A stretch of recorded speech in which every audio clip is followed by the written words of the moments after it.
எருமக்கடா வயசாச்சு, இப்ப அந்த ஃபைட்டை பார்த்தா நான் குழந்தையாவே மாறிடுவேன் அப்படிங்கிற மாதிரி இருக்கும் அந்த ஃபைட்டு. அந்த நாடக ரிஹர்சல் ஸ்டேஜ்ல ஆரம்பிக்கிற அந்த ஃபைட்டு குழுவாலி வரைக்கும் போகும். அந்த ஃபைட்ல ஏகப்பட்ட லேயர்ஸை ஆட் பண்ணிட்டே வருவாரு. அதுல முக்கியமான லேயர் அந்த பாம்பு சென்டிமெண்ட். என்ன உசு உசு என்ன உசு உசு அப்படின்னு சொல்லும் போதே தியேட்டர் வைல்டா இருக்கும்.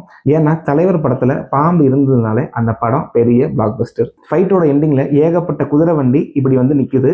2 பெரிய கிளிஃப், நடுவுல கேப் ஒண்ணுமே இல்லை.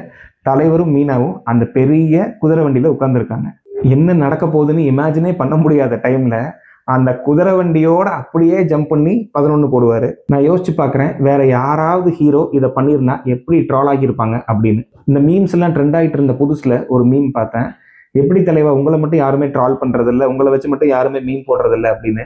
அதுக்கு அந்த பாஷா டெம்ப்ளேட் எனக்குன்னு ஒரு இது இருக்கு அப்படின்னு தலைவர் சொல்ற மாதிரி ஒரு மீம். 90s ரஜினி ஒரு சம்திங் எல்ஸ்.